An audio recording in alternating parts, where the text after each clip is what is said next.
Hi, everybody. It's February 14th, 2026. Um, where you are at in life at the current moment, we can only perceive so much at one time.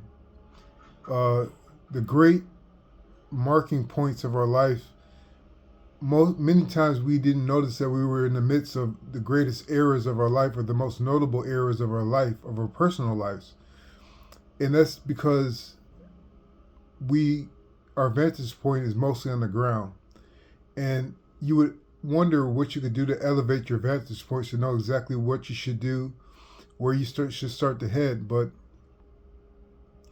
unless you're talking about career trajectories, or unless you're talking about kind of auxiliary achievements or auxiliary, um,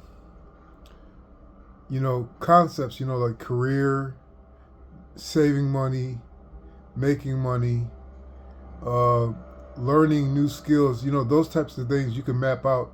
But in terms of your personal satisfaction, in terms of your feeling of being whole, those type of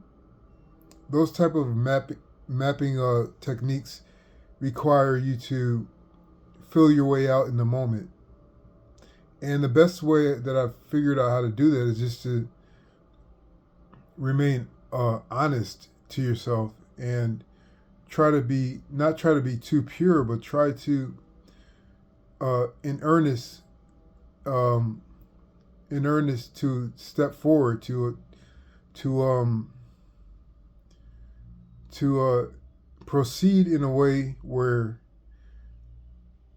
what you are doing is giving your best, and it's not in terms of exertion; it's in terms of doing good in all aspects, doing good in all instances where you are present, have the presence of mind to act in such a way.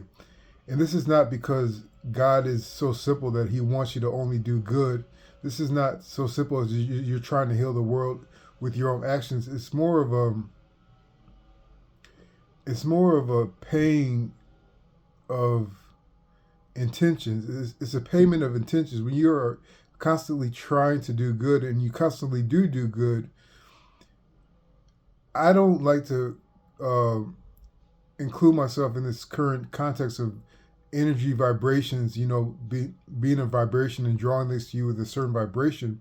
But when you are doing good consistently, um, this just straightens out your path. I don't know the exact function of it, but it makes good things happen to you. And I don't know the literal text on karma. I don't know about vibrations. It's just that when you are consistently doing good, good things start to happen to you, and you start to find a way out. So this gets me to thinking about the ironic Jinn. When you want something in life, um, and you get it, you know, uh, what may happen at first is that you may feel unworthy. And when you get what you want and you feel unworthy, it kind of takes away, apparently, obviously, the enjoyment of getting what you want. And when the enjoyment is gone and you are sitting with what you wanted for so long, um, that is the occurrence that starts to get to your core. You start to wonder, if I feel unworthy, am I actually unworthy? And these questions start to unravel your enjoyment and your place in your life, in the current place in your life. And the best way that I've learned to combat that kind of unraveling is that, yes, you are intelligent. Most likely you are intelligent. But you don't know the inner workings of everything. You are not meant to know everything, the inner workings and the overarching concepts that go into the makeup of your life. So once you get what you want and you feel like you're unworthy, just simplify it and enjoy it without thinking about the other uh, contingent aspects of what you get or what you have wanted so long. Don't worry about that outer stuff. Enjoy what when you have gotten what you've wanted for so long or however long you will have wanted it. And what that does, that gratefulness does, it simplifies your aim. It simplifies your capacity to include things in your life, including things that you don't want in your life. So the second thing I can say about the ironic Jinn is that sometimes you will be asked why you think you deserve what you want, and you may come up blank or you may be distracted, and you can't really tell the internal interrogator that why you deserve what you want. And as you get older, you realize that you don't always have a reason for knowing what you want. You just inherently or innately want what you want. And when you get it, things start to make sense. Things start to become conceptualized, and you utilize what you have gotten to further your ventures out into the other parts of your life. And so when you get what you want and you figure out what it can do, you start to enjoy it more than you initially thought you ever would. And that's one of the beautiful things about life, is that the spirit that guides you to what you want, and you get it, and you turn it into a multiplying line of influence, a multiplying line of acquisitions in your life. That's the beauty of doing what you want to do by trusting the spirit and by not getting tripped up by people or thoughts that tell you to be guilty for wanting what you want. The last thing I can say about the ironic Jinn is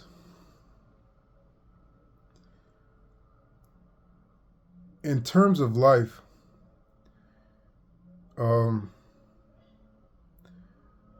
way that the nature of society is made up of, when you get what you want, there will be people placed around you by the happenstance. I don't know how exactly this spiritually works or how this works in reality in plain terms, but when you get what you want, people will be placed around you, and some of them may seem altruistic. They may seem like friends, and I'm not saying that you should be suspicious about people, but they will be put around you, and they will try to implant feelings of guilt in you for getting what you want.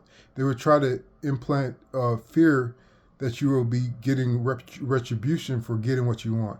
They will try to distract you from enjoying what you want when you have it. And I don't know where these people or these influences come from. I'm not necessarily here to tell you that, but some people that seem like they are for your good, if their net consequence with you is to bring in negativity and distraction and fear and guilt, that is not a tenet of God. That is not godly. God doesn't need to tell you that you shouldn't enjoy what you want. God doesn't give you guilt. But the people or situations around you that try to influence you to feel that way, you have to learn to focus and isolate yourself from extraneous and distracting energies. And once you do this, you can live your life with significantly more clarity. And another trick to dealing with these influences that try to distract you or implant guilt into you is to speak out, not necessarily speak out verbally, but speak out in your mind how they are making you feel, how they are trying to invoke anger in you. Speak it out and bring it to light in your mind. You don't have to say it out loud necessarily, but bring it to light in your mind, and you really find that they start to quiet down and they start to disappear. So I hope this helps. Thanks.